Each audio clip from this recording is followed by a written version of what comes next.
अमृत स्वयंभूरसेन तृप्तो न कुतश्चैनो नः तमेव विद्वान् बिभाय मृत्योरात्मानं धीरम् अजरं युवानम् पुण्डरीकं नवद्वारं त्रिभिर्गुणिभिरावृतम् तस्मिन् तद्यक्षमात्मन्वत्तद्वै ब्रह्मविदो विदुः। ओम शांति शांति ఓం. సత్యాల ప్రకాశము అధ్యాత్మ సత్సంగానికి వచ్చేసినటువంటి వారందరికీ నమస్తే, స్వాగతం, సుస్వాగతం. నమస్తే ఆచార్య. ఓం నమస్తే ఆచార్య. సర్వేభ్యో నమః. ప్రార్థనా మంత్రాలు రెండు కలిపి చెప్పాలా? వేదంలో అయితే కలిపి లేవు, మీరు కలిపి చెప్తున్నారు. నాకు ఈ సందేహం వచ్చింది, దాన్ని కొంచెం వివరించండి. దీని అర్థం భావన కూడా చెప్పండి ఆచార్య. ఓం.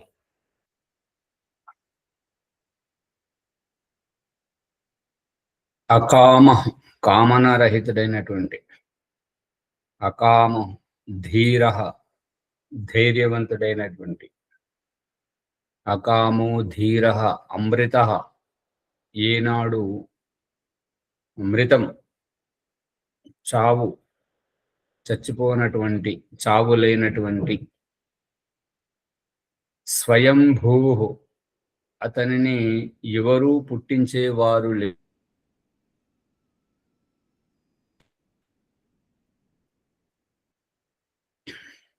అకామో ధీర అమృత స్వయంభూ రసేన తృప్త, రసేన స్వయంభూ రసం, నేను ఉన్నాను అనేటువంటి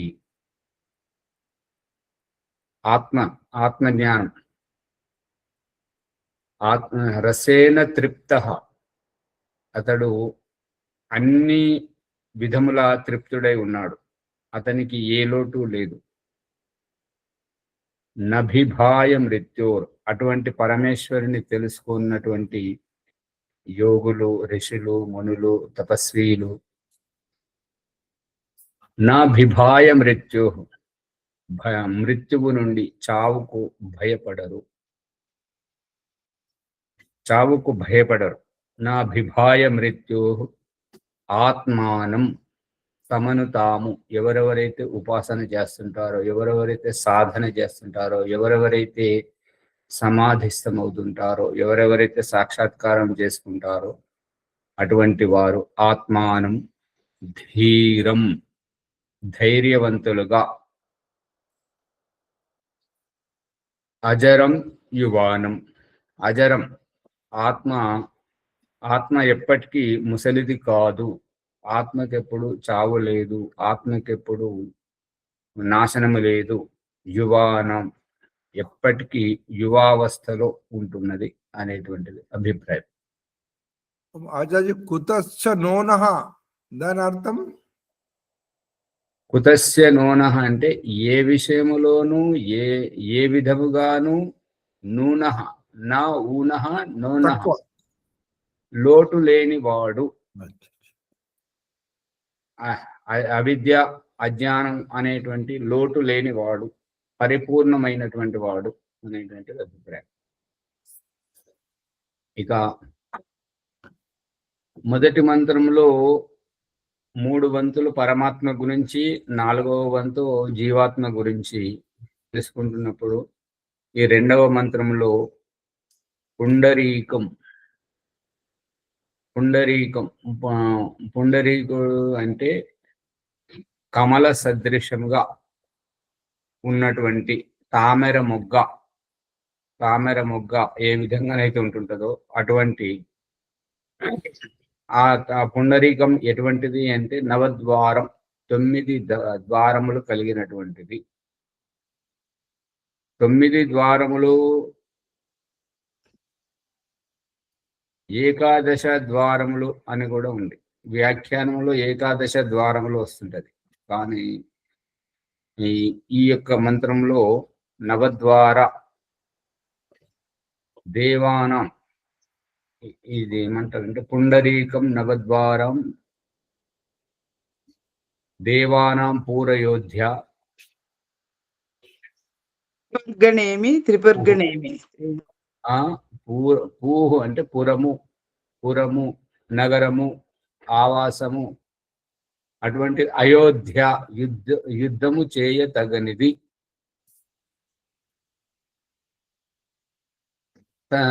తస్యాం హిరణ్య కోశ, ఆ యొక్క పుండరీకములో ఏ ఇంద్రియముల యొక్క నివాస స్థానములో హిరణ్యమయ అంటే బంగారు వర్ణము కలిగినటువంటి కోశం. శ్యాం జ్యోతిషావృత, ఆ జ్యోతిషము అంటే ప్రకాశంతో ఆవరించి ఉన్నటువంటి ఆత్మతత్వం, పరమాత్మతత్వం. అందు గురించి ఈ తెలుసుకోవడం, ఈ రెండు మంత్రాలకు పరమాత్మతత్వం నుంచి ముందు, జీవాత్మతత్వం నుంచి తర్వాత, ఈ రెండు మంత్రాలు యోగ సాధనలో అత్యంత ప్రముఖమైనటువంటివి కాబట్టి ఇవి రెండు కలిపి చదవడం జరుగుతుంది. వేరువేరుగాను చదువుకోవచ్చు, ఒక దగ్గరను కలిపి కూడా చదువుకోవచ్చు, దానికి ఏమి లేదు. అదే రెండో మంత్రం మళ్ళీ ఒకసారి చెప్పరా? దాంట్లో ఇంకా 2-3 పదాలు ఉన్నాయి, దాని అర్థం చెప్పలే. అందుకని నేను అన్నాను ఆచార్యజీ.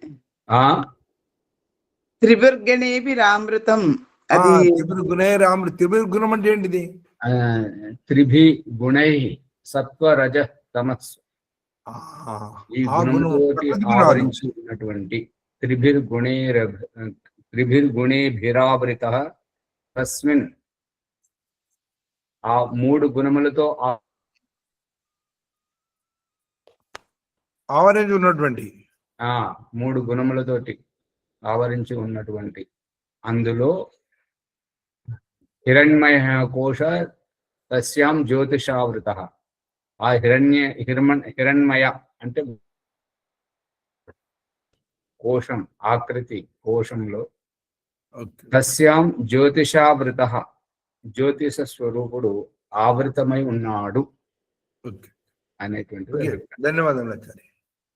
ఇంకా ప్రవాసంలో ఉండడం కారణంగా ఇక్కడ సత్యార ప్రకాశం లేదు ఒకటి. ఇంకొకటి, అమ్మగారికి మీరు ఇక్కడ మనం పూర్వాభ్యాసంలో చేస్తున్నటువంటి ప్రాణాయామాలు ఏవి అర్థం కావట్లేదంట, నాకు అర్థం గావించండి అని చెప్పేసి అమ్మగారు అంటున్నారు. అందుకని మరి వారికి తెలియజేయడం, రాజమణమ్మ గారు ఉద్గీత ప్రాణాయామాన్ని తెలియజేయండి, ఎట్లా చేయాలి, దేనిని ఉద్గీతం అంటారు అనేటువంటి. పద్మజామ్మ గారు కెమెరా ఓపెన్ చేయండి, ఓపెన్ చేసి మీరు కూడా చేయండి. ఓం ఆచార్యజీ, చెప్పండి.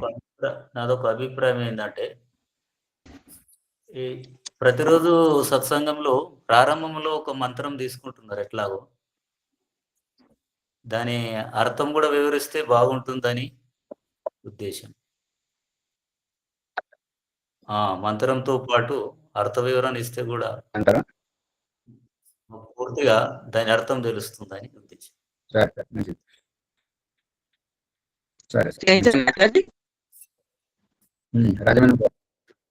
ఉద్గీత ప్రాణాయామం ఎట్లా చేయాలి?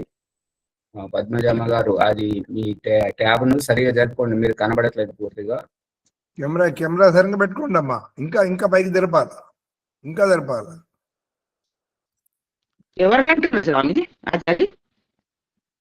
మీరు చేయించండి పద్మజమ్మ గారికి. మనము చేసేటువంటి ప్రాణాయామాలు ఏవి అర్థం కావట్లేదంట. మరి ఇవాళ సత్యార ప్రకాశము నా దగ్గర లేదు, అందు గురించి వారికి సందేహ నివృత్తి చేయడం. ఉద్గీతం అంటే ఏంటంటారు, ఎలా? ఉద్గీత ప్రాణాయామము చేసేటప్పుడు మూలాధారాన్ని పైకి ఉంచి ఓంకారాన్ని ఉచ్చరించాడు. అమ్మగారు, ఓమాచార్య, మూలాధారము అంటే ఏమిటి, దానిని పైకి ఉంచడము అంటే ఏమిటి, అవన్నీ తెలిస్తేనే కదా వారికి అర్థమయ్యేది. ఇంకెవరు చేపిస్తారా మరి? చేయించండి. మీరు మూలాధారం గురించి అర్థం చెప్పండి, వారికి నేను చేయిస్తా. ఆ, ఓం.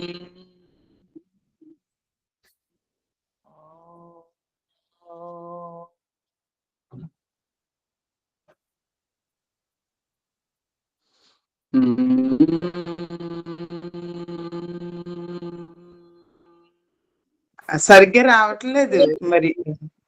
ఆ సౌండ్ సరిగ్గా రావట్లేదు, కెరటాలలాగా వచ్చినట్టు ఇలా ఇలాగా ఊపినట్టుగా ఉంటుంది స్వరము. ఓ రావట్లేదా? అన్నట్టు వస్తుంది. రావట్లేదు, ఫోన్ ప్రాబ్లం మరి ఏంటో. స్వరము ఎక్కువ సౌండ్ పెట్టడానికి ఇక్కడ స్థలం లేదమ్మా, అందుకే ఇట్లా సౌండ్ తక్కువ ఉండే అట్లా అనిపిస్తుందేమో. సువర్చలమ్మ గారు ఇప్పుడు చూడండి, చెప్పగలుగుతారా? మరోసారి చూడండి. ఇప్పుడు చూడండి.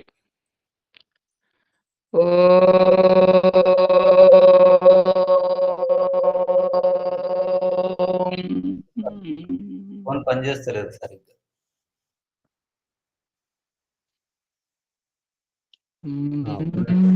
సువర్చలమ్మ గారు మీరేమైనా అదే చెప్పగలుగుతారా? ఫోన్ లోనే కొంచెం రీసౌండ్ వస్తున్నట్టుందండి రాజమౌళి గారు.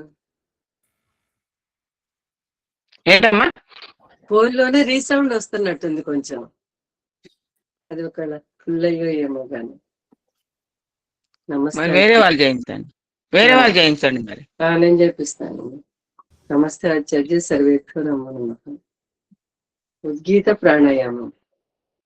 ఉద్గీతము అంటే పైకి పైకి పైకి పైకి వెళ్ళటం, మళ్ళా ఏ విధంగా అయితే పైకి వెళ్ళగలిగాం మళ్ళీ అదే విధంగా మెల్లిమెల్లిగా కిందకి దిగటం. అమ్మగారు ఆచార్య మీరు అలా చెప్తే పద్మజ అమ్మగారు వారి ఇంటి బయటకు వెళ్ళి ఆ మెట్లెక్కి డాబా మీద పోయి మళ్ళీ కిందికి వస్తారు. అదే ఏ విధానం చదివి ప్రణవ్ ముని గారు చెప్పండి, ఓ లేదంటే ప్రభాకర్ గారు ఎవరైనా ఒకటి. ఓం ఓం ఓం. అమ్మ ఒక్క నిమిషం. ఉద్గీతము మీరు లోపల అసలే నచ్చలేదమ్మా. అమ్మ వినండి వినండి. ఉద్గీతము లోపల అకార ఉకార మకార 3 అక్షరాల సమ్మేళనం ఉంటుంది, మొదట తెలుసుకోవాలి. అది ప్రారంభం చేయడానికి ముందు ప్రశాంతంగా కూర్చొని తల మెడ వెన్నెముక చక్కగా ఉంచి మెల్లగా శ్వాసను నింపుకోవాలి. మీకు ఎంత శక్తి ఉందో అంత శ్వాస నింపుకొని శ్వాసను బయటకు ప్రశ్వాస చేసేటప్పుడు గాలి వదిలేటప్పుడు అకారము ఉకారము ఈ వాగేంద్రియము తోటి, మకారము 2 పెదాలు మూసి నాసిక తోటి చేయాలి. ఉత్ ఉత్.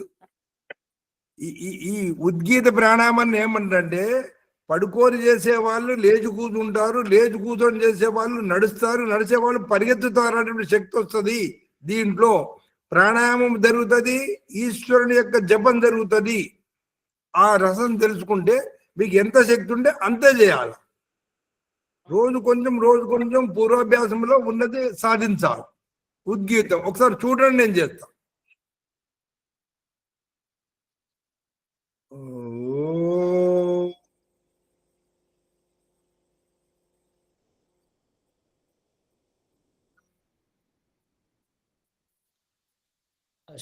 శబ్దం వినబోదు ముని గారు ఇక్కడ నుంచి. శ్వాసను ఎత్తడము శ్వాసను దించడం 2 క్రియలు ఉంటాయమ్మా. మీకు ఎంత వీలైతే అంత శ్వాస సరైన శ్వాస లోపల పైకి ఎక్కాలి, దిగాల. అంటే ఎక్కి శబ్దం వినబడతలేదు. మళ్ళీ ఒకసారి చూడండి. ఫోన్ దూరంగా ఉండటం మూలానేమోనండి, దగ్గర కూర్చుంటే వినపడుతుందండి. అయినా శబ్దం వినబడతలేదు మీరు కూడా అన్నయ్య.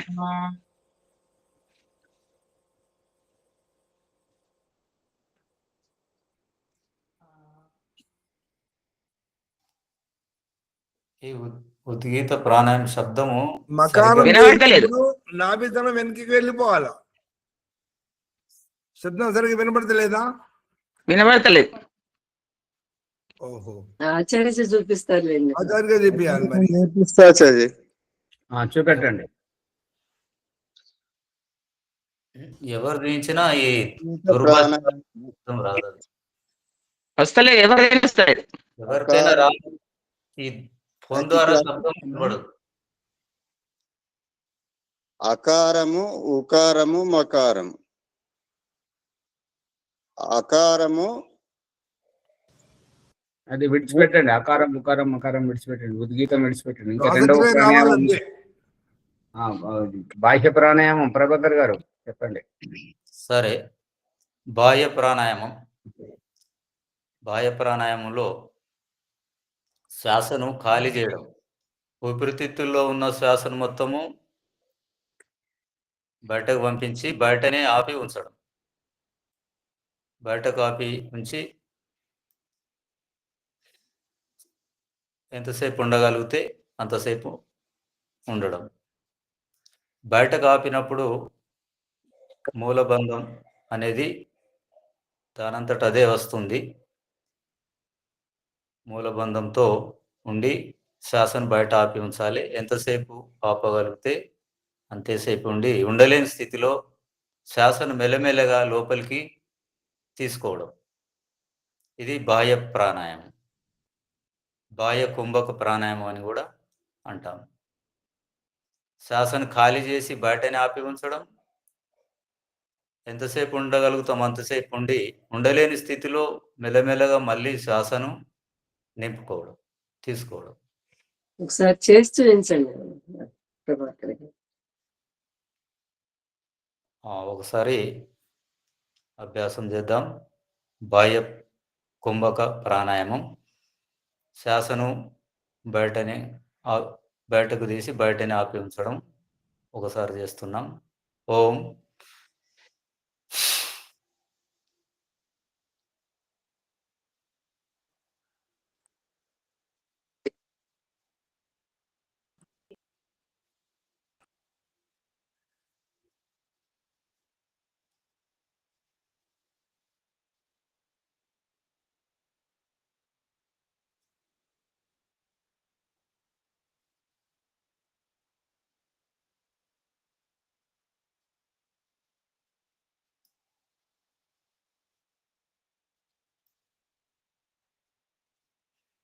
ఆలం.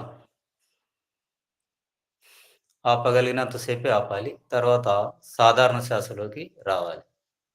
ఈ విధంగా ఒక 3 సార్లు, కనీసం 3 సార్లు ప్రతిరోజు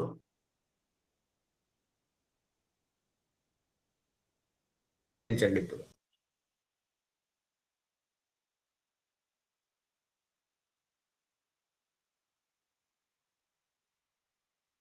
వినపడుతుంది అమ్మగారు, పద్మజ అమ్మగారు. రెండోది చూపించాలనా ఆచార్యజీ? రెండవది వరలక్ష్మి అమ్మగారు చూపిస్తారు. ఉన్నారా లేరా వరలక్ష్మి అమ్మగారు? ఉన్నామాచార్జీ. మరి కెమెరా ఓపెన్ చేసి చెప్పండి. పద్మజమ్మ గారు మీది ట్యాబ్ ను పైకి లేపండి. వరలక్ష్మి గారు ఎలా కనబడుతున్నారు, ముని గారు ఇట్లా ఎట్లా కనబడుతున్నారు? కెమెరా సెట్ చేసుకోవాలి సరిగా, సెట్టింగ్ లేదు. కెమెరా సరి చేయండి. బాహ్య ప్రాణాయామం ప్రభాకర్ గారు చెప్పారు కదండి. ఆభ్యంతర ప్రాణాయామం అంటే శ్వాసను మనము లోనకి తీసుకుని నెమ్మది నెమ్మదిగా లోన ఉంచాలి. శ్వాసను లోనకి తీసుకున్నప్పుడు పొట్ట ఉబ్బరంగా వస్తుంది. ఆ శ్వాసను ఎంతసేపు ఉంచగలిగితే మనం అంతసేపు లోన ఉంచగలగాలి. ఉంచగలిగితే అప్పుడు తర్వాత ఉంచలేనప్పుడు మళ్ళీ బయటికి వదలాలి. అంటే ఈ ప్రాణాయామాల ఉద్గీత ప్రాణాయామం అంటే మన ఆత్మ మూలాధార చక్రంలో ఉన్న ఆత్మని శరీరం అంతా చైతన్య శక్తిని వస్తుంది అనమాట. వస్తం వల్ల మనకి విశేషమైన విషయాలు తెలుస్తుంటాయి. ఇప్పుడు మీకు నాకేమీ తెలియదంటున్నారు కదా, ఈ ఎక్కువగా చేస్తూ ఉంటే మనకి బుద్ధి వికసిస్తుంది, ధైర్యము అదిగా చక్కగా మాట్లాడటం వస్తుంది ఈ ప్రాణాయామం వల్ల. అలాగే ఆభ్యంతర ప్రాణాయామం లోన మనం ఎంతసేపు ఉంచగలిగితే ఉంచి అంతసేపు బయటికి వదలాలి. అభ్యాసం చేద్దాం ఒకసారి. ఓం అంటే శ్వాస లోనకి తీసుకోవాలి.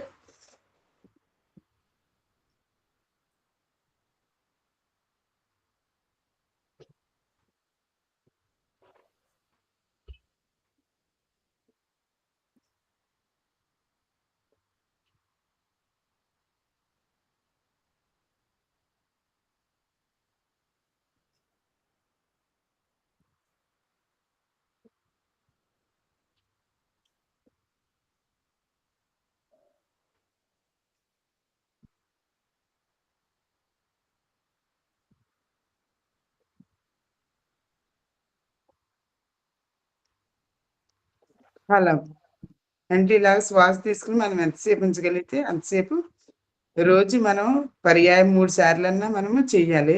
సాయంత్రం, ఉదయం, సాయంత్రం 3 గంటల గ్యాప్‌లో మనం భోజనం చేసినా, ఏం చేసినా తిన్న 3 గంటల గ్యాప్‌లో ఇది మనం చెయ్యాలి. చేసినప్పుడు శరీరం అంతా ఇముడుతుంది ఈ ప్రాణాయామం వల్ల. ఓం ఆచార్జీ నమస్తే. భాగ్యలక్ష్మమ్మ గారు స్తంభవృత్తి ప్రాణాయామం చేయించండి. ఓం ఆచార్యజీ, నాకు తెలియదు కదా ఆచార్యజీ, చెప్పండి. స్తంభవృత్తి ఎలా చేస్తారు ఆచార్యజీ? ఇంకెవరు చెప్తారు? భీమరావు గారు చెప్పండి. ఓం నమస్తే ఆచార్య. స్తంభవృత్తి ప్రాణాయామం అంటే ఎక్కడి శ్వాసను అక్కడే ఆపి ఉంచడం, శక్తి కొలది ఆపి ఉంచడం స్తంభ వృత్తి ప్రాణాయామం. ఓం ఆచార్య, ఇంతే కదా. దీని ద్వారా స్తంభవృత్తిలో మనము ఆధ్యాత్మిక చింతనం చేయడం.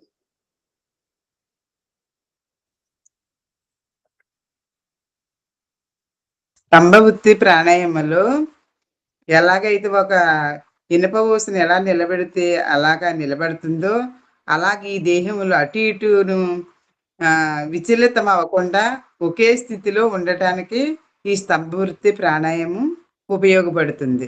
ఓం నమస్తే ఆచార్జీ, ధన్యవాదాలు. అంతా తొందర పడుతుంటారు ప్రతి ఒక్కరు. మీరు చేసి తీసుకోవడం వదలడంలో ఇప్పుడు ఆపడం, తీసుకోకూడదు, వదలకూడదు. అట్లా చేసినాక ఒకసారి ఆచార్య చేస్తూ ఒకసారి స్టాప్ అని అంటుంటారు పిల్లలకు. అట్లా మనసును అట్లా చేసేసి ఏకాగ్రతతో ఉండడం. దానివల్ల ఏకాగ్రత, ఇప్పుడు మనం సంధి చేయడం కానీ అటు ఇటు మనసు పోకుండా, మనసు తిప్పకుండా ఉంటుంది. స్తంభవృత్తి ప్రాణాయామం అనేది తెలుసుకున్నాం ఆచార్య మీ ద్వారా. ఇప్పుడు ఎవరికి వారు చెప్పుకుంటూ పోతున్నారే గాని మరి అమ్మగారికి ఎంత అర్థమైంది వారి చేత చెప్పించండి. వారు చెప్తే మీకు చెప్పడం వచ్చినట్టుగా, అప్పటి వరకు రానట్టు. మొదటిసారి కదా ఆచార్జీ పద్మజమ్మకు, ఒకసారి వింటే మళ్ళొకసారి చెప్తుంది అమ్మగారు. పద్మజమ్మ గారు, ఓం. కెమెరా సెట్ చేసుకోండి ముందుగా, అది రావాలా. మైక్ ఆన్ చేయండి. మీకు చెప్పడం వస్తుందా? మరి వాళ్ళు చెప్పింది మీకు ఏమైనా అర్థమైందా? సరే, దాని గురించి తర్వాత మాట్లాడదాం. అమ్మగారికి మరి ఉన్నారు కనబడుతున్నారు కదా. సందేహ నివృత్తి ఏమైనా సందేహాలు ఉంటే అడగండి. మరి ఇదే ప్రాణాయామం చేయించాలంటే మరి వారు స్పందించట్లేదు కదా. అమ్మగారు వినబడుతుందా?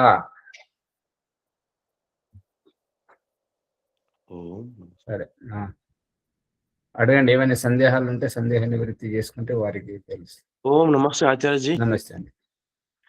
ఋతంబర ప్రజ్ఞ అనగానేమి?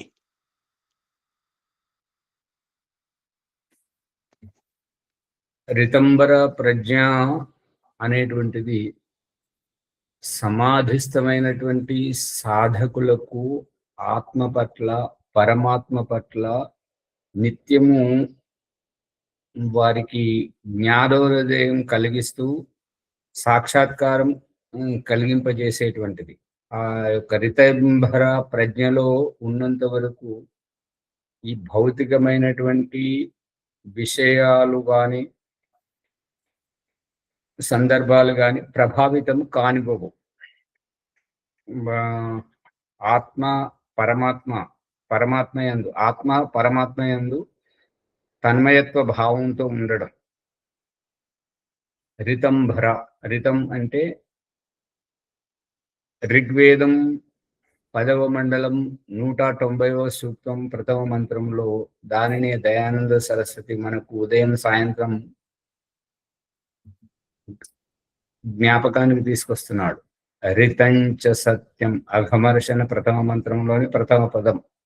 రితం ఎప్పటికీ ఉండేటువంటిది, క్షీణించినటువంటిది, నాశనము కానటువంటిది, ఎప్పటికీ విద్యమానమై ఉండేటువంటిది.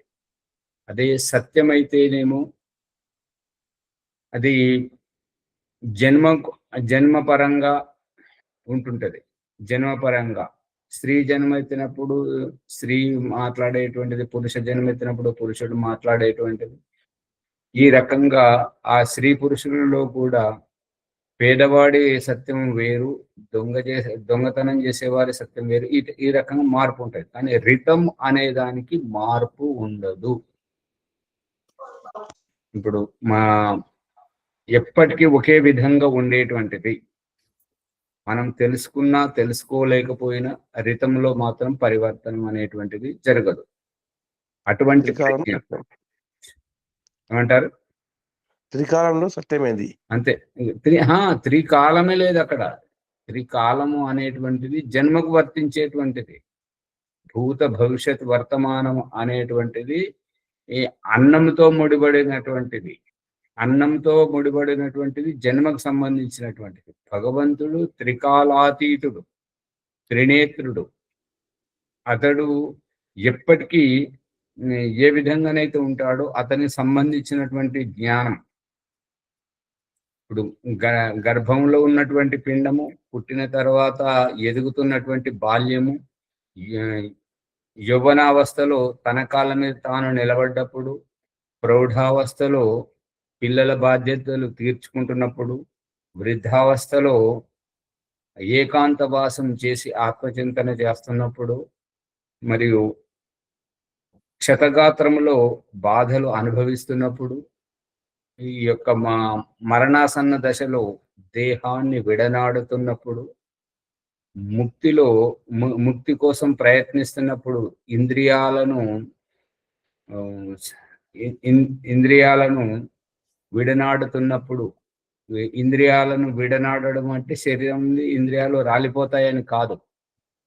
ఇంద్రియాలను విడనాడడము అంటే ఇంద్రియాలతో పని తీసుకోకుండా ఉండేటువంటి ఇంద్రుడు పూర్ణ స్వామిత్వ భావానికి రావడం.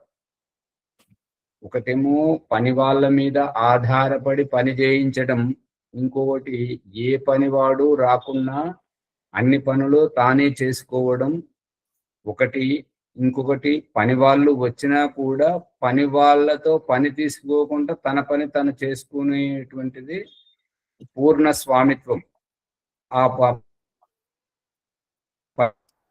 ఉండడమే ఇంద్రియ జయత్వము, ఇంద్రజీతులు అవ్వటము. అంతేగాని ఇంద్రియాలు అవసరం లేదని చెప్పేసి కళ్ళు పొడుచుకోవడం, ఇటువంటి పిచ్చి పనులు చేయకూడదు అన్నట్టు. ఇంద్రియాలతో పని తీసుకో. అంటే రితం అంటే ఆచార్య ఒక రకం అన్నట్టు. ఏమంటారమ్మా? రితము అంటే ఒక్కటే రకం అన్నట్ట. మునిగారు మైక్ బంద్ చేయండి, మాట్లాడేటువంటి. మునిగారు మైక్ బంద్ చేయండి. ఒకరు మాట్లాడుతున్నప్పుడు ఇంకో అందరూ మైక్ ఆన్ లో పెడితే అది బాగా వస్తుంది. చెప్పండి అమ్మగారు. అంటే మార్పు లేని అన్నట్టు ఆచార్య. మునిగారు ఇప్పుడు చెప్పండి, ఏమైనా చెప్పాలనుకుంటే చెప్పండి. మైకు అందరు ఆన్ లో ఆచారి పద్మజమ్మ కెమెరా సెట్టింగ్ వస్తలేదు. ఆమె అదే చెప్దామని నేను చూసిన. ఆమె కొంచెం ఎత్తులో పెట్టుకుంటే ముఖం కరెక్ట్ విజిబుల్ అవుతుంది. అది వస్తలేదు, ఇంకా కొంచెం తెలుసుకోవాలి. అదే వారు కొత్తగా కదా, ఇవన్నీ తర్వాత అవుతుంటాయి. ఇప్పుడు ఒక 2-3 కొత్త వాళ్ళు కూడా కనబడుతున్నారు. సరే, వారి పరిచయం ఇవ్వనండి. వీరనాథ్, మీరు ఎక్కడికి వెళ్ళి వచ్చారు? మీ పరిచయం ఇవ్వండి. మీ పరిచయం చేసుకోవడం సత్సంగం లోపల అందరూ ఒకరికొకరు పరిచయం చేసుకుంటే బాగుంటుంది. అది నియమం కూడా. ఎక్కడికి వెళ్ళి వచ్చారు? ఎవరి ద్వారా వచ్చారు? మీ పేరేమిటి? మీరు ఏ ఊరు, ఎక్కుంటున్నారు? ఆ విషయాలు చెప్పాలా.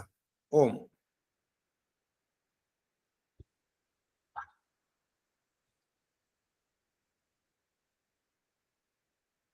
వీరనాథ్ గారు ఎవరు?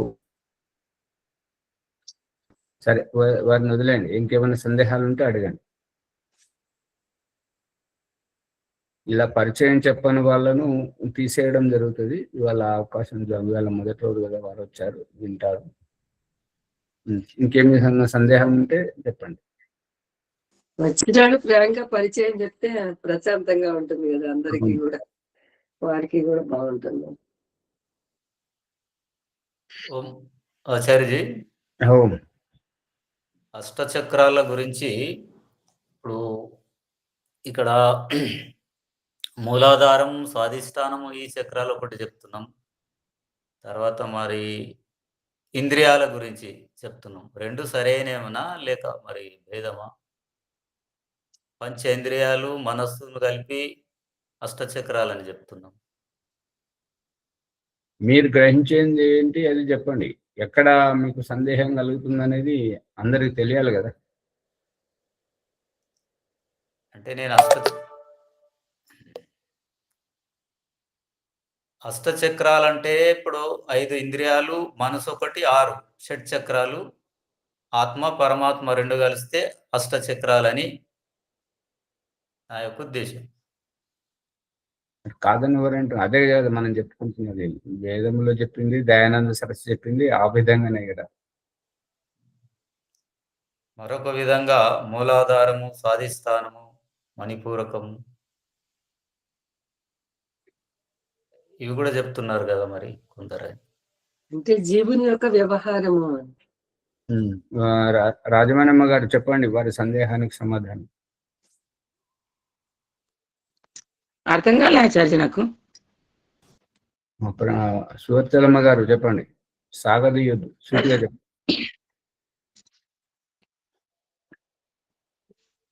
పద్మజ గారు తిప్పి పెట్టినట్టున్నారు, పాదాలు కనపడుతున్నాయి.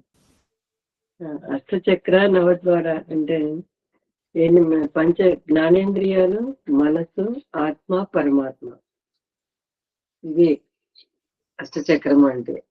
చక్రము అని అంటే శక్తి కేంద్రం అనేది నాకు అర్థమైంది.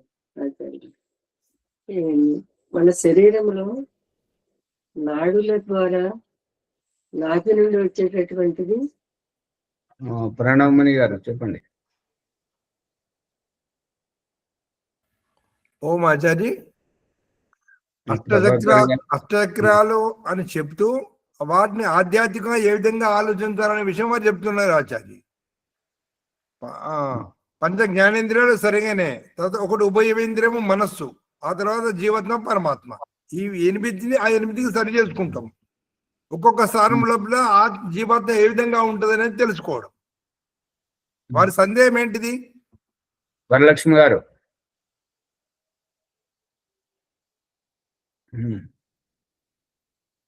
అంటే చక్రంలో ఉన్నప్పుడు ఆచార్య ఆత్మ ఏ విధంగా ఉంటుంది అనేది. అది సూర్యప్రకాష్ గారు. అంటే వారి సందేహం సరిగా చెప్పలే ఆచార్య. మీరు చెప్పారు. అష్టచక్రాల గురించి ఏంటి చెప్పమంటే అది చెప్తున్నాం అంతే. అదే సందేహం కరెక్ట్ గానే చెప్తున్నారండి ప్రభాకర్ గారు, మనమే దాని సమాధానం చెప్పలేకపోతే. వారు ఇప్పుడు ప్రణవమణి గారు, రాజమణమ్మ గారు చెప్తున్నారు, సమాధానం కూడా చెప్తున్నారు. సూర్యప్రకాష్ గారు చెప్పండి. దీని పట్ల అవగాహన స్వామిజీ. సరే, ఇంకెవరైనా చెప్పేవాళ్ళు ఉంటే చెప్పండి. ప్రభాకర్ గారి ప్రశ్న ఏంటంటే, అష్టచక్ర నవద్వార అని చెప్పేసి అష్టచక్రాల గురించి చెప్తున్నప్పుడు ఇంద్రియాలు, మనస్సు, ఆత్మ, పరమాత్మ ఇవే మనం చర్చించుకుంటున్నాం. మరి శరీరంలో మూలాధారం, స్వాధిష్టానము, మణిపూరము, అనాహతము, విశుద్ధి, ఆజ్ఞ, సహస్రారం ఇవేంటి? అంతే కదా ప్రభాకర్ గారు? అంతే అంతే ఆచార్య. దానికి సమాధానం కొంచెం వస్తున్నది. ఇంకెవరైనా చెప్పగలిగితే చెప్పండి ఈ విషయంలో. భీమరావు గారు, ఇంకా ఎవరైనా సరే చెప్పాలి. చెప్పండి. ఇంద్రియాల స్థానము వేరుగా ఉన్నాయి కొన్నింటిలో. ఈ చక్రాల స్థానం వేరుగా అనిపిస్తుంది నాకైతే. ఇప్పుడు కళ్ళల్లో లేదు కదా చక్రం స్థానము. మనం 7 సప్త వ్యావృతులను తీసుకున్నప్పుడు రాదు అక్కడ. అయితే నేను తప్పుగా భావించిన ఇంద్రియాలు అటువైపు పోయి నేను అది చెప్పిన ఇంతకు ముందు. కానీ ఇంద్రియాలు వేరు, శక్తి కేంద్రాలు వేరు. మూలాధారంలో ఉన్నప్పుడు జీవాత్మ నాది, నా వస్తువు, నేను అనేది మాటి మాటికి ఉండడము మూలాధారం అనుకుంటున్నా ఆచార్య నేను. ఎందుకంటే నాది, నా ఇల్లు, నా పిల్లలు, నా ధనము, నా భూమి, నాది నాది అనేది ఎక్కువ ఉంటది అని అనుకున్నాను ఆచార్య నేను. ఈ ఆచార్య ఇది భౌతికంగా ఆలోచించినప్పుడు ఆ విధంగా చెప్తారు ఆచార్య. మూలాధారము, స్వాధిష్టానము, మరిపరము, అనాహత, విశుద్ధి చక్రము, ఆజ్ఞాచక్రము, సహస్రారం, ఆ విధంగా గుణకర్మ స్వభావము తోటి అనేది నాకు అనిపించింది. ఒక్కొక్క స్థానంలో ఉన్నప్పుడు చక్రంలో, మూలాధారంలో ఉన్నప్పుడు స్వభావం ఎలా ఉంటుంది, స్వాధిష్టానంలో ఉన్నప్పుడు, అట్లాగే మణిపూరకం, అనాహతం, విశుద్ధి, ఆజ్ఞా చక్రం, సహస్రారంలో అంటే ఆత్మ యొక్క అంటే తెలుసుకున్నప్పుడే ఈ విషయము అర్థమైతేమో ఆచార్య.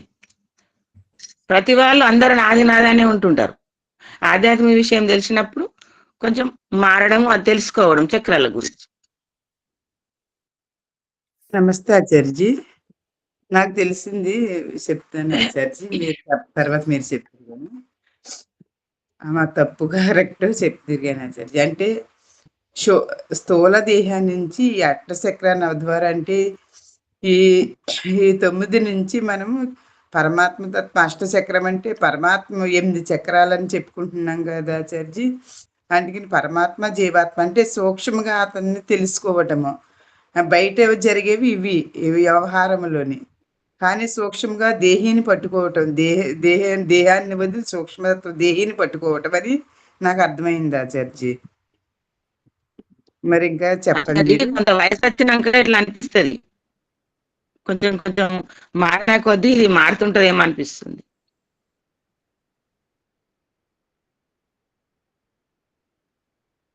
మీ ఇంట్లో ఉన్నారు ఆచార్య? వరలక్ష్మి గారికి ఆచార్యజీ నమస్కారం. మీరు కెమెరా ఆన్ చేయండి, ఆన్ చేసి పరిచయం చెప్పండి. సార్ నమస్కారం సార్. నమస్తే, చెప్పండి. నమస్కారం. అది మూలాధారం వచ్చేసి భూమి తత్వాన్ని చూపిస్తుంది సార్, అండ్ దానిపైన చక్రము జలతత్వాన్ని చూపిస్తుంది. అలా అని నేను ఒక పంచముండి సాధనలో చదివాను, బట్ అది కరెక్టా కాదా అనేది ఎగ్జాక్ట్ గా నాకు తెలియదు ఆచార్యజీ. మీరు ఎక్కడి నుంచి వచ్చారండి? నేను యాక్చువల్లీ హైదరాబాద్ మైలాడదేపల్లి అండి, కాటేదాన్, నియర్ బై కాటేదాన్ లో ఉంటాను సార్.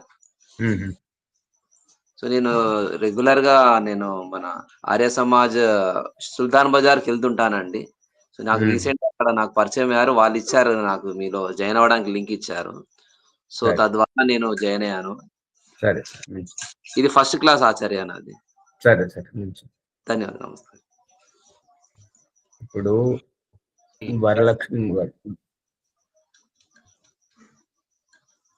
వరలక్ష్మమ్మ గారు దేహము, దేహి, ఇంద్రియాలు 3 ఉన్నాయి అని చెప్తున్నారు. ఇంకొకటి 4వ దాని వైపు సంకేతం చేస్తున్నారు. దేహము, దేహి, ఇంద్రియాలు ఈ 3 మనం చర్చించుకుంటున్నాము. వారు 4వ దాని గురించి సంకేతం చేస్తున్నారు. ఏమిటంటే దేహము గురించి, దేహి గురించి, ఇంద్రియాల గురించి ఎవరు తెలుసుకుంటున్నారు? జీవాత్మ. మరి దేహి అంటే దేహాన్ని జీవాత్మనే, ఆమె వేరుగా చెప్తుంది కానీ మరి మీరు సమర్థించవద్దు, వారికి స్పష్టత ఆయన గుర్తుపెట్టుకోవాలంతే కదా. అది అంతవరకే. ఇప్పుడు సమస్య ఏంటంటే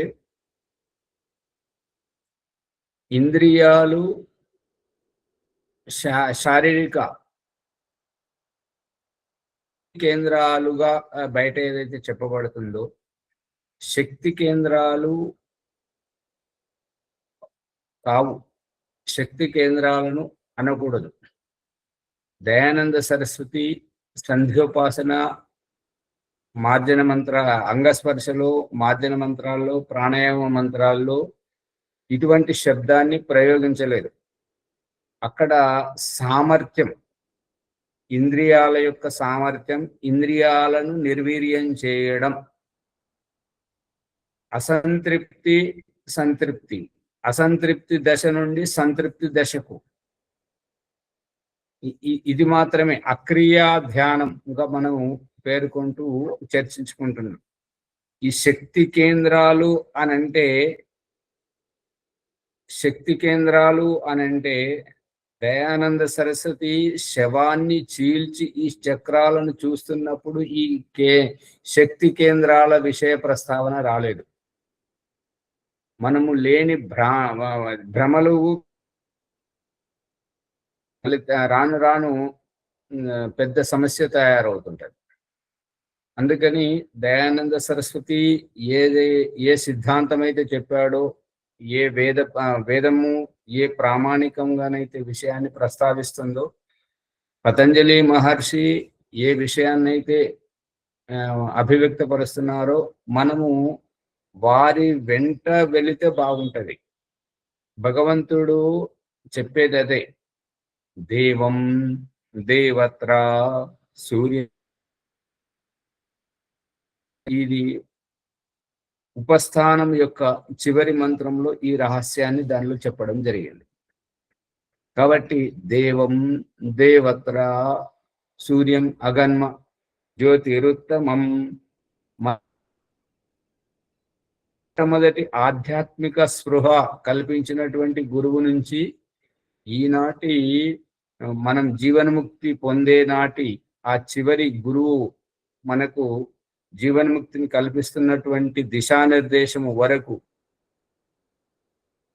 మనకు మార్గదర్శనం చేస్తున్నారో, ఏ వేదాది సత్యశాస్త్రాలు మనకు దిశానిర్దేశం చేస్తున్నాయో వాటి మార్గంలో మనం వెళ్ళాలి. వాటి మార్గంలో మనం వెళితే మనం దారి తప్పకుండా ఉంటాం.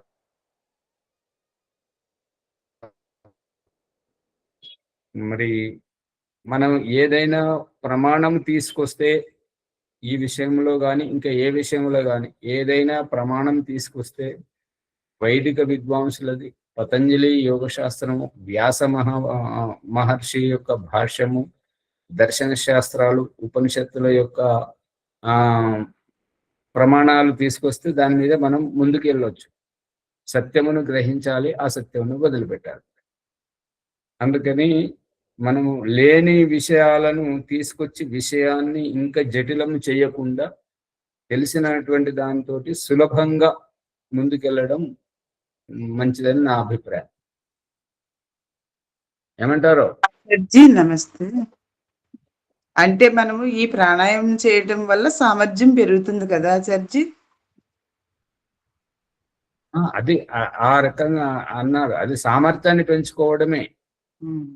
ఇంద్రియాల మీద ఆధారపడ్డప్పుడు పరాధీనంగా ఉన్నటువంటి ఆత్మను ఇంద్రియాలకు అతీతంగా స్వయం ప్రతిపత్తిగా తనను తాను, నేను ఏ ఇంద్రియాలు లేకుండా, ఇప్పుడు కళ్ళద్దాలు లేకుండా చూడడం, చేతికర్ర లేకుండా నడవడం, చేతులు లేకుండా పని చేసుకోవడం, ముక్కు లేకుండా కూడా శ్వాస తీసుకోగలగడం, మరి ఈ రకంగా ఇంద్రియాలకు అతీతంగా జీవాత్మ నిలదొక్కున్నప్పుడు అప్పుడు స్వామి అనిపించుకుంటాడు. అందుకని భగవంతుడు కూడా చూపిస్తున్నాడు. కళ్ళు లేకుండా చేసి, మెదడు ఎదగకుండా చేసి, చేతులు లేకుండా చేసి, కాళ్ళు లేకుండా చేసి, ముక్కుకు కూడా పురుగు పట్టేటట్టుగా ముక్కు ఆకృతి లేకుండా చేసి బ్రతికింపజేసి చూపిస్తున్నాడు కదా. ఇది రహస్యం. ఆచార్య వీటిని మనం కర్మఫలం ఉండండి. కర్మఫలం అనుసారంగా వైకల్యంతో కనిపిస్తే అది వారిని వికలాంగుడుగా మనం పరిగణిస్తున్నాం. దాంట్లో హిందీలో సామెత ఏంటంటే మజ్బూరీ కా నామ్ మహాత్మా గాంధీ. ఏమీ లేదు కాబట్టే త్యాగధనుడు అనిపిస్తుంటాడు. కానీ ఈ వికలాంగుడిని బలహీనంగా చూడడం, మనల్ని సమర్థంగా చూసుకోవడం కాబట్టి అక్కడ గాంధీ గారు ఏమంటారు అంటే, ఎవరి మీద మనం ఆధారపడకుండా మనకు ఉన్న దాంట్లో సర్దుకోవడం, ఇది జీవితం యొక్క ఉత్తమ లక్షణం. లేని దానికి కోసం ఆర్భాటంగా ఉండడం అది సరైనటువంటిది కాదు. ఉన్న దాంట్లో సర్దుకోవడం, ఇది గాంధీ గారి సామెత. ఇక్కడ మన ప్రకరణంలో కూడా ఇక్కడ ఏంటంటే, మూలాధారం భూమి కేంద్రం. మూలాధారం భూమి కేంద్రం అంటే నేను, నాది, నేను, నాది, నా స్వార్థం, నా ఇష్టం అనేటువంటి నాది నాది నాది అనేటువంటిదే భూమి కేంద్రం. స్వాధిష్టానం. ఇప్పుడు ఈ యొక్క స్వాధిష్టానం దగ్గరికి వస్తే వారు ఏదైతే జల శబ్దం గురించి ప్రయోగించారో దాని గురించి యజుర్వేదం 31వ అధ్యాయం 13వ మంత్రములో త్రీన్ సముద్రాన్ అస్త్రిపత్, 3 సముద్రాలను దాటిపోవడం, జగదాటడం. 3 సముద్రాలు ఏమిటివి? ఒకటి మూత్రము, ఇంకొకటి వీర్యము, మరొకటి రక్తం. ఈ 3 దాటాలి. ఇది దీని గురించి మరి విషయం మొదలైంది. అదే మరి దీని రేపటికి వాయిదా వేద్దాం. రేపు ఈ ప్రశ్న మళ్ళీ సందేహం. ఆచార్య ఇక్కడ 3 సముద్రాలు అంటే ఇది ఈ మంత్రం కూడా వస్తుందా? ఇమమ్మే గంగే యమునే సరస్వతి. అది వేరు. అది దానికి రాదు, అది కాదు అని చెప్పేసి చెప్పడం. వీళ్ళు పౌరాణికములు వీళ్ళంతా ఏం చెప్తున్నారు అంటే, ఇమమ్మే గంగే యమునే సరస్వతి శుతుద్రి అనేటువంటి దానికి ఈ గంగా, యమున, సరస్వతి, ఈ ప్రయాగ త్రివేణి సంగము దాని మీద నది మీదకి తీసుకొస్తున్నారు. అది కాదు. ఈ యొక్క ఇడా పింగళ నాడుల నుంచి జీవాత్మను నిమ్న స్థరం నుంచి శిఖర స్థానానికి తీసుకొచ్చి అక్కడ సాక్షాత్కారం గావింపజేస్తున్నాడు అనేటువంటి విషయం వస్తున్నది. దాన్ని రేపు తెలుసుకుందాం. దీని మీద మళ్ళీ సుషుమ్నా నాడి గురించి వస్తలేదు ఆచార్య. సుషుమ్నా నాడే కదా. సుషుమ్నా నాడి అనేటువంటిది పైన ఉంటుంటది. సుషుమ్నా నాడి ఎక్కడ ఉంటుంటది అంటే, ఈ రెండు ముక్కు ద్వారాలు, మళ్ళీ వెన్నుపూస నుంచి వచ్చేటువంటి మేరుదండం నుంచి వచ్చేటువంటిది, ఈ 3 ఎక్కడైతే కలుస్తుంటాయో దాన్ని సుషుమ్నా నాడి అంటుంటారు. ఇది చిత్రం పెట్టాను, చూసారా లేదా? కళ్ళ నుంచి నరాలు. ఇప్పుడు చాలా రహస్యాలు ప్రశ్నిస్తే దాంట్లో లోతుగా వస్తుంటుంటది. ఆ కండ్ల నరాలు ఎక్కడైతే కలుస్తున్నాయో, వెనుకకు వెళ్ళి ఈ కండ్ల నరాలు ఎక్కడైతే కలుస్తున్నాయో అక్కడ వెన్నెముక నుంచి అది మేరుదండం నుంచి నరం వస్తుంటది. అవి 3 కలిసిన చోట అక్కడ ఉంటుంటది. చర్చి మునుపు కాళ్ళలో కూడా పెట్టారు కదా చర్చి. కాళ్ళలో ఆ కాలు యొక్క రహస్యం ఏంటంటే, మనము పాదరక్షలు లేకుండా నడవకూడదు. పాదరక్షలు ఉండడం వల్ల ఏంటంటే, పాదం మోపినప్పుడు పాదానికి ఎక్కడెక్కడ ఏమైతే నొక్కుంటుందో, గుచ్చుకుంటుంటుందో అది ఆ అవయవాలు ప్రభావితం అవుతుంటాయి అని చెప్పేసి దాని యొక్క ఉద్దేశం. ఇంకా ఏంటంటే, ఈ మడిమలను తాకించడం వల్ల మెదడు పనిచేయదు, జడం వలె ఉంటుంటారు. అందుకని ఋషులు, మునులు, పావుకోళ్ళు కడావులు వేసుకుంటుంటారు, కర్ర చెప్పులు. అది ఆ రకంగా దాని పాదాలను రక్షించుకోవాలి అనేటువంటిది దాని యొక్క సారాంశం. మరి నడవడము ఇట్లా నడవాలి అది చెప్తుంటారు ఆచార్య ఆసనం చేసినప్పుడు.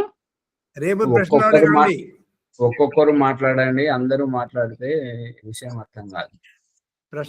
కంకర రాళ్ళ మీద నడుమని అంటారు ఆచార్య, అది ఎట్లా? అదేంటంటే, అనారోగ్యంగా ఉన్నప్పుడు, ఇప్పుడు కళ్ళకు దృష్టి పెరగాలి అని అన్నప్పుడు, ఇప్పుడు ఇది చలికాలంలో మంచు కురుస్తున్నప్పుడు పచ్చిక బయలు గడ్డి మీద ఆ మంచు కాళ్ళకు తగిలేటట్టుగా నడవమని చెప్తుంటారు. అది కళ్ళకు మంచిది. ఇక ఎప్పుడైతే ఇంకా ఎక్కువ ఇబ్బందులు ఉన్నప్పుడు గులకరాళ్ళ మీద నడిస్తే యాక్యుప్రెషర్ ఆ పాయింట్స్ నొక్కుంటాయి, దానివల్ల మనకు ఆరోగ్యం మంచిగా అవుతుంది అని చెప్పేసి చెప్పులు లేకుండా నడవమంటారు. మళ్ళీ ఇది గుడి చుట్టూ ప్రదక్షిణ చేసేది, దాని అర్థం వేరు. ఆశ్రమాలలో దూరంగా చెప్పులు విడిచి నడిచి రావడం, దానికి ఇవన్నీ పాయింట్స్ అరికాళ్ళతోటి దానికి పాయింట్స్ నొక్కుంటాయి నడుస్తుంటుంటాయి. ఆక్యుప్రెషర్ పాయింట్ జరుగుతుంది, పాయింట్స్ చాలా విశేషంగా లాభం. మీరు ఇంటికాడ కూర్చొని ఇట్లా పంచింగ్ చేసుకొని చేతితో అది కూడా లాభం కలుగుతుంది. అందుకే కేటాయించండి సమయం. వాళ్ళు చెప్పులు అవి వేసి ఆ బిల్లలు వేసి దానికి చేతులు నొక్కుంటారు కదా ఇట్లా పెట్టి, దాని గురించి పాయింట్స్ గురించి. సరే, మంచిది మంచిది. ముని గారు ముందుకు తీసుకెళ్ళి. ధన్యవాదములు. ఈరోజు సందేహ నివృత్తి చక్కగా, తర్వాత అష్టచక్ర నవద్వార మీద కూడా చక్కని సందేహము, తర్వాత చివరి సందేహము మనం భౌతికంగా ఆలోచించేటువంటి చక్రాలు ఏంటిది, ఆధ్యాత్మిక ఆలోచన చక్రాలు ఏంటి, దాని మీద చర్చ నడుస్తుంది. ఇంకా ఈ చర్చ రేపటికి కొనసాగుతుంది. లోతుగా అర్థం ఆచార్య గారు దీంట్లో పెట్టినటువంటి యూట్యూబ్లో పెట్టినటువంటి 74 చిత్రాలు, ఒక్కొక్క చిత్రం చూడండి. నేను 2 సార్లు చూశాను. విశేషమైన లాభం కలుగుతుంది. మన శరీరంలో ఈ విధంగా మెకానిజం ఉంటుందా అనేది తత్వం తెలుస్తుంది. ఓకే, ధన్యవాదములు. వైదిక సంధ్యోపాసన ప్రణముని భాగ్యరారం ఈ రోజు ఎవరు ఉన్నారా? నేనే జయించాలా? భీమరావు గారు ఈరోజు భీమరావు గారు. ఇది కొత్త వాళ్ళ పార్టీ. ఈ వారం కొత్త వాళ్ళు అందరూ. అవును. ఓకే, సోమవారం నుండి భీమరావు గారు చేపిస్తారా? చేపిస్తామండి. జయించండి. సమయం దృష్టిలో పెట్టుకొని జయించాలి. ఓం నమస్తే ఆచార్య నమో నమ. అత సంధ్యాయోగ బ్రహ్మ సాక్షాత్కారం. ఓం అమృతోపస్తరణమసి స్వాహ. ఓం అమృతాభిధానమసి స్వాహ. ఓం సత్యం యశః శ్రీర్మై శ్రీః శ్రేతాం స్వాహ. ఓం శన్నో దేవీరభిష్టయ ఆపో భవంతు పీతే సంయోరభిస్రవంతు నః. ఓం వాక్ వాక్. ఓం ప్రాణ ప్రాణ. ఓం చక్షు చక్షుః. ఓం శ్రోత్రం శ్రోత్రం. ఓం నాభిః. ఓం హృదయం. ఓం కంఠః. ఓం శిరః. ఓం బాహుభ్యాం యశో బలం. ఓం కరతల కరపృష్ఠే.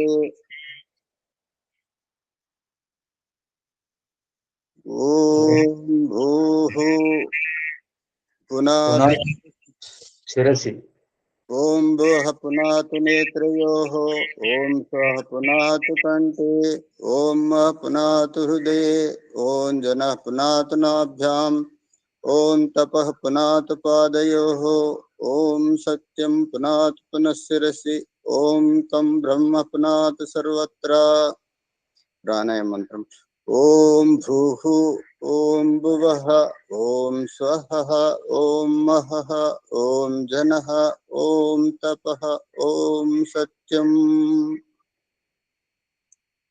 ఓం ఋతం చ సత్యం చాభిదాత్ తపసోద్యజాయత తతో రాత్రియజాయత తతః సముద్రో అర్ణవః సముద్రాధర్ణవాదది సంవత్సరో జాయత అహోరాత్రాని విదదద్విశ్వస్య మిషతో వసి సూర్యా చంద్రమసౌ ధాతా యథా పూర్వమకల్పయత్ దివం చ పృథివీం చాంతరిక్షమతో స్వాహా.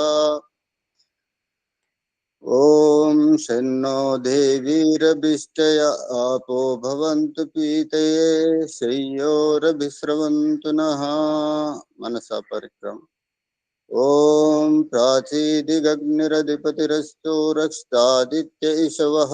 తేభ్యో నమోధిపతిభ్యో నమో రక్షితృభ్యో నమ ఇషుభ్యో నమ ఏభ్యో అస్తు.